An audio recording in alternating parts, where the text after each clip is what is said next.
move on foot unless you're doing exercise. If I drive a car and I say, you know what, I feel so bad, people that are walking on foot should all be told to leave the streets. These people do not just want to walk on foot.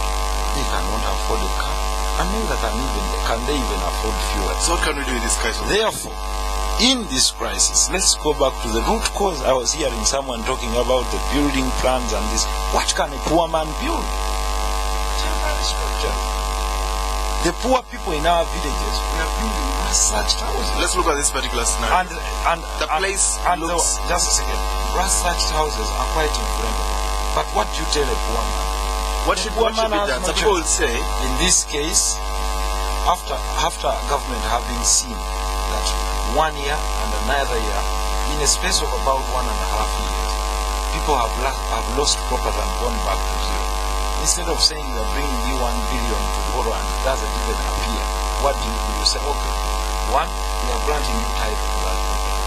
2, we are contributing this in the construction of that market the way we want it, because we as government have a fundamental role of protecting our people and their property. Leave alone planning for them. Would the city council approve that kind of plan in a market? Why not? Why? It's a market.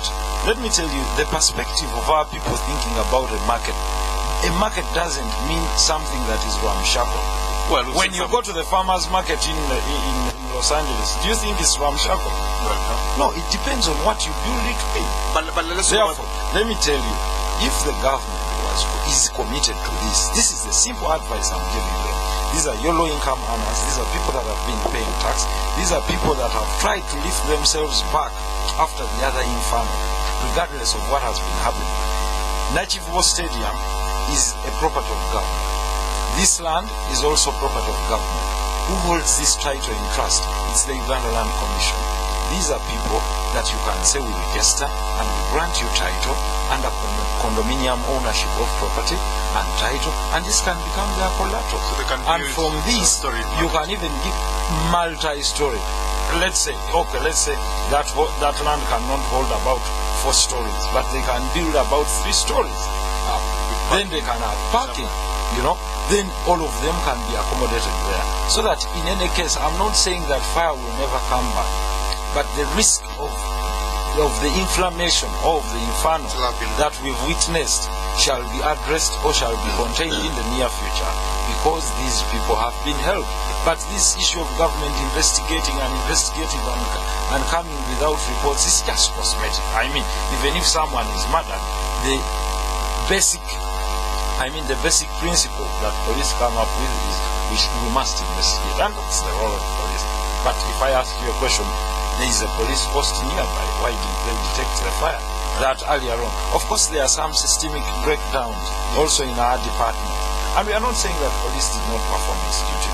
No, they tried to do whatever they could do. Maybe they saved this city, but the root issue goes to government. If you want to address this, you give them the land title, please. So that is long term. And someone was saying that these guys have started building. These are people that earn by the day. Who is going to wait for government to approve plans for them to go there and start earning for their children that are going back to school? What they make is what they earn. So let's address issues first, then we'll move on. Yes, Mr. Msoke, let's talk about some of the accusations leveled against the police. They said they didn't arrive on time. Some people have also said the trucks arrived and they didn't have water. Then later you tear-gassed some of them, and then investigations are not given an answer. Can you respond to some of them? There are so many allegations have been leveled against the police and the fire brigade in particular. However, all those allegations are not true. The issue of us coming late, we did not. As soon as we got the information at 2:20, we responded, and in under 1 minute we were on scene. And subsequently we had up to 15 fire trucks. You had 15 trucks? 15 fire trucks and water tankers on site battling the blaze. On the issue of saying we did not come with water, that is absolutely unfortunate. It's very, very unfortunate. Our job is fighting fire. And the principal firefighting medium on earth is water. And it's the best, by the way. Most people think we use water because we don't have other alternatives. We have the alternatives, but the best, powder. Yes, the best firefighting agent is water. You go to where the Honorable has been in LA, let him go to New York, the best fire department in the world. The principal firefighting agent is water. Why would we go to a scene of fire and we don't have water? For information, sir, we respond to rescue emergencies like in lifts. We go to rescue the babies in toilets. We go with a truck full of water. Now, why would we go to a fire without water? If we go to rescue people from a lift without water, with water. Yeah. Then about that, it took us. Yeah, another allegation that it took us 6 hours. Others say we arrived and said we have not got the order from above to fight the fire. It's very, very. That's not told anyone. It's very unfortunate. And the building. Actually, if I must tell you, we even used a nearby hydrant. We engaged that hydrant from 2 o'clock. National Water must have felt the pinch. Hydrant is the source of water. Yes. There is a nearby hydrant near Fika Seeds Limited. We engaged it from 2 o'clock up to 10 in the morning. Those are 8 hours constant running. I think National Water should be looking in their books now. To look at the bills. Yeah, because it was heavy. That hydrant produces up to 300 to 500 liters per minute. If you engage it for 8 hours, you can understand what it costs. So the issue of not having water at the scene was it does not hold much water. About the investigations, ladies and gentlemen, investigation, you don't just swing a magic wand and you get the cause. Investigation is a process. It's a process full of complexities. The investigator in the first place was not there when the incident is occurring. 1, he has to reconstruct the scene. 2, he has to talk to the people who could have heard, seen, smelled, all used any of their 5 senses to get what happened. This process, you don't do it in 1 day, in 1 week. It could even take 10 years. The Honorable knows about the case. Or you might not get an answer. It's not guaranteed that every time I set out to investigate, you get the answer. The issue is to tend towards a logical conclusion to every incident. Right. And the police is investigating these cases. It cannot tell you tomorrow I'm going to know what happened. Right. But it puts all its efforts in ensuring that the investigations continue until it can satisfy itself that they cannot yield any much further results. Incidentally, the Inspector General of Police had him say the investigation results were inconclusive. They didn't give an answer. They didn't answer the questions. Tear gas. Why did you tear gas some of these men in distress? Yeah, the fire brigade, first of all, doesn't use tear gas. For us, we were in firefighting operations. Right. And in that case, I cannot talk about tear gas. You are from the police force. Yes, I'm from the police force. These are your colleagues. Yeah, but because I was not there when they were this action of tear gas was going on. Right. I cannot say. I would just be using hearsay, which is a very common phenomenon in Ugandans. When I hear something, I talk about it authoritatively, which is many times unfortunate. And maybe make it a little bit more colorful. Mr. Kakula, what's the way forward? I think now the way forward is the government. The government must come out. But before the government, the vendors themselves must fight for their rights. No one will wake up and say, we are living here tight, as the Honorable has said. Yes. We must initiate it. We must struggle. We must fight for it. You must come as a team. You must confront, you dialogue with the government. No one. If you can tell you the story of St. Bartholomeo, that market was gone.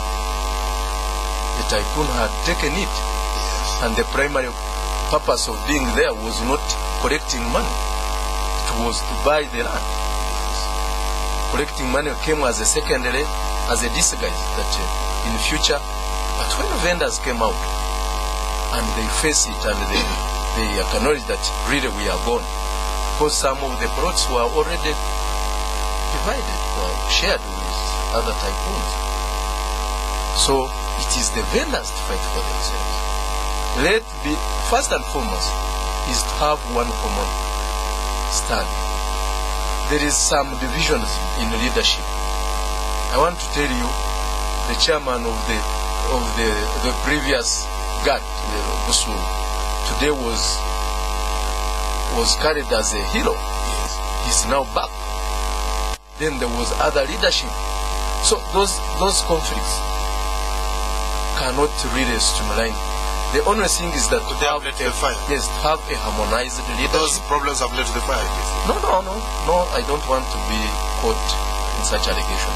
But I say, how to fight for their rights, they have to have a common... Have to unite. Yeah, have a harmonized stand as a leadership. They push. Otherwise, with such a conflict, there is this party and the other party to come together, or they will not come together, then the enemy will penetrate. The only way forward is that let them come together and leave out the rank, the leadership, whatever, the political arenas, they fight for their rights. And when they come together, how should they fight for their rights? Go on, explain to me.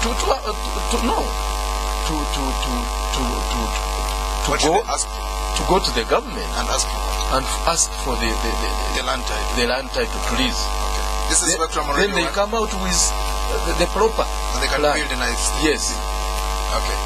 This is Spectrum, I was saying on Radio 1 tonight, the aftermath of the Nachivo Parkhead market in Ghana. Why are we failing to address such repeated disasters? You can call in now. Our number is 0414 348 111 0312 260 390 0312 261 390. Spectrum, hello? Yes, Edmund, how are you? Hello? Your name, sir? Yeah, my name is Tungo Ahmed. Yeah. So I'd like to thank everyone in the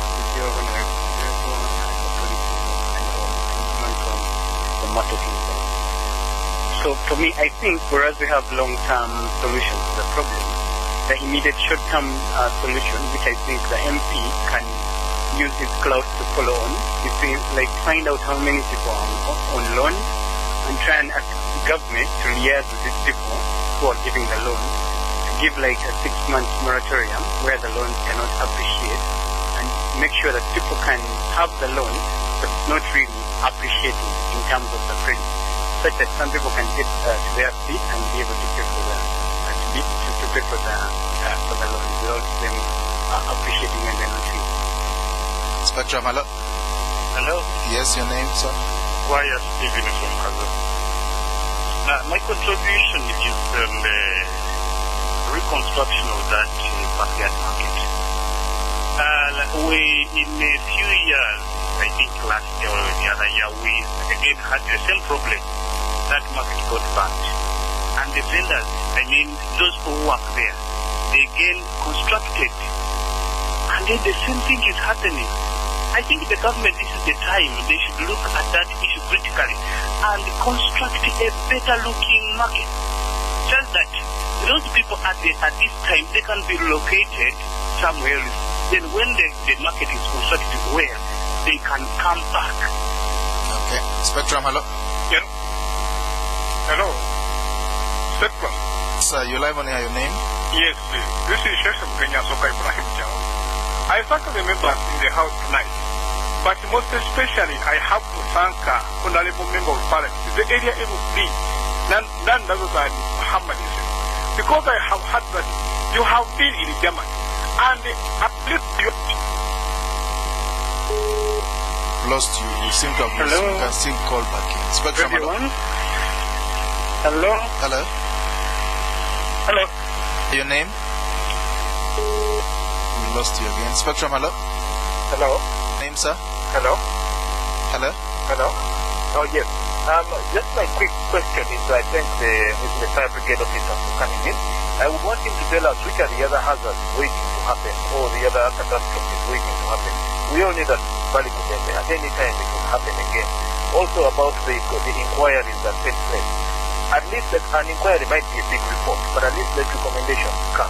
Even if we have to wait for the final report to come after 10 years, let the recommendations come so people can start working on them. Spectrum, hello? Thank you for the guest. And as usual, my concern is about our leaders in the Kampala district. They are not coordinating. They are divided.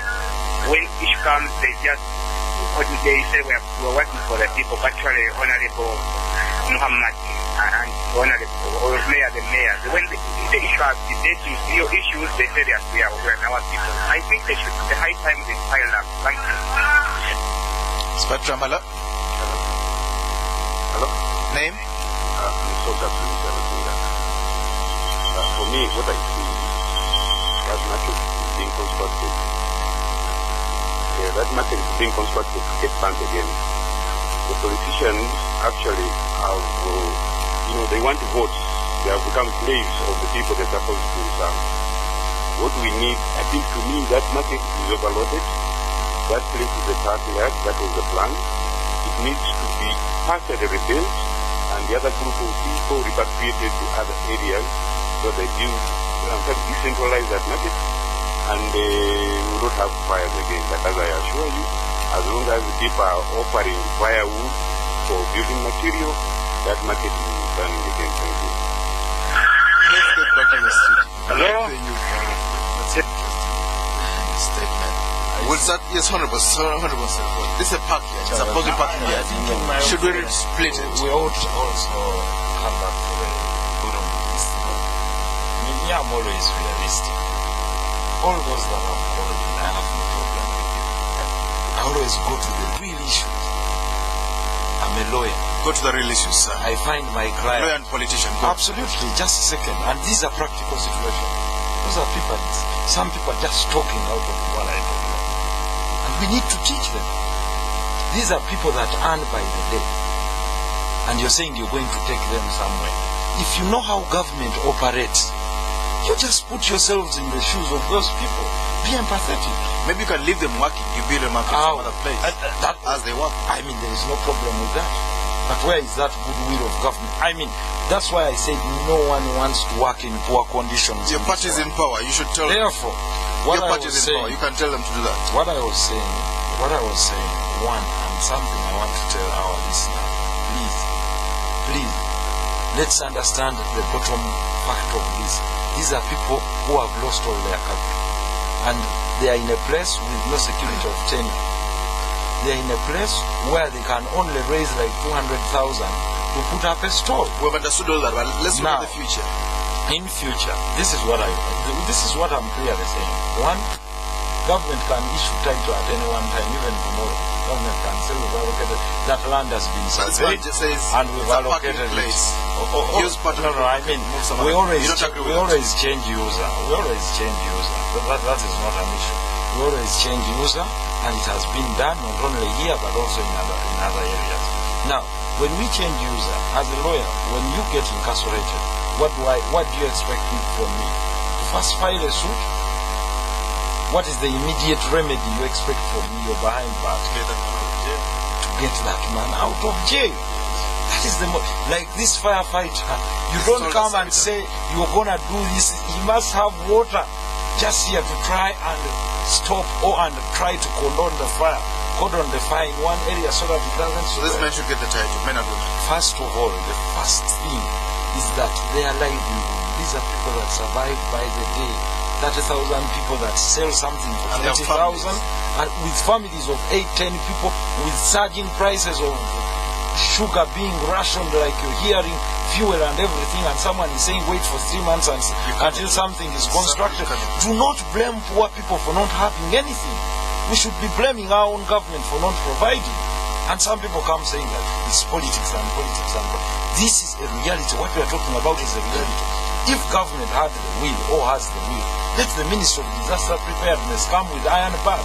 Think iron bars, not wood. The poor man can only afford wood. Right? You come with the best material and give it to them. They won't be crying for anything. They will thank you. But coming with words and lip service and saying we are going to create an inquiry and this, people are hell tired of that lip service.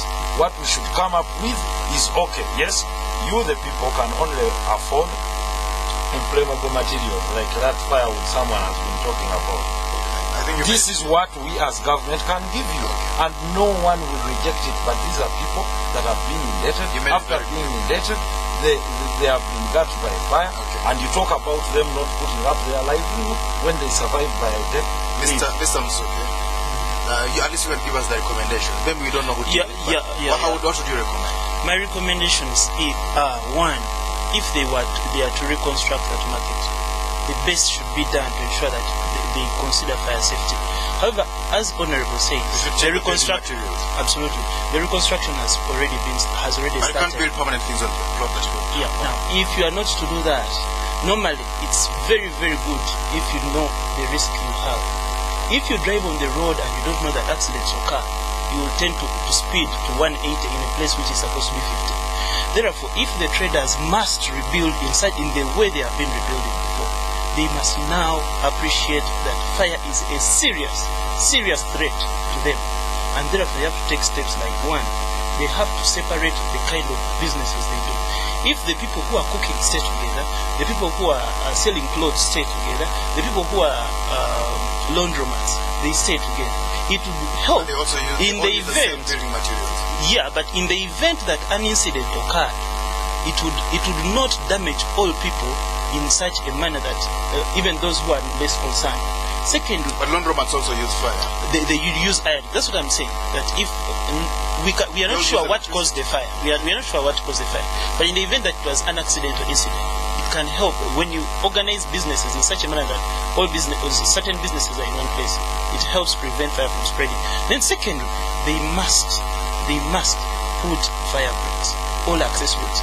If you have Fire been breaks, that's space between Yes, them. if you have been downtown Kampala in that market on an ordinary day going shopping, I am sure you wouldn't move 2 meters without being rammed into by another person carrying something.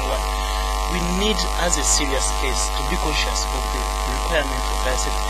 When they need to leave at least 2 meters of access, it will also help the shoppers. No, that's a large space for. But it's critical. It's critical to fire safety. And I'll tell you that we know the market was built. It's one of the best markets in East Africa. But as it is of now, the accesses it can't catch fire. But the accesses have been affected because people are now making extra stores into them. Mr. Kokora. I think we've looked about short term and long term.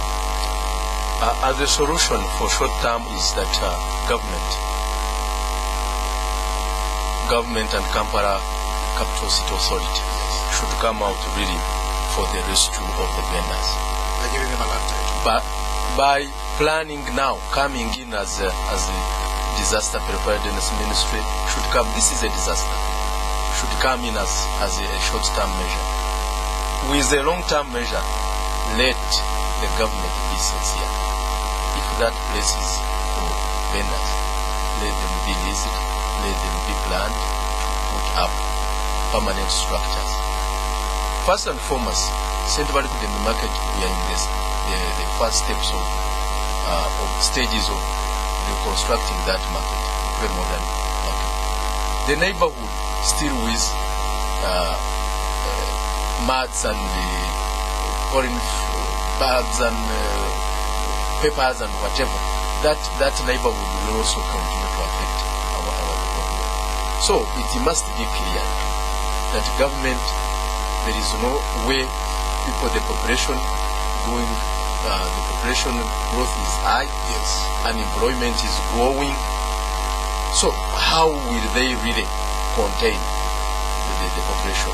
Let them gazette that place for the vendors at the market. Then with the Kampala State Council Millennium Goal of Development, yes, should be adhered.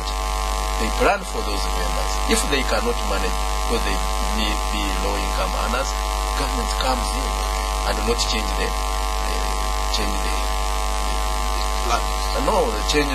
purpose. Because it is a market, let it remain a market, let it be planned.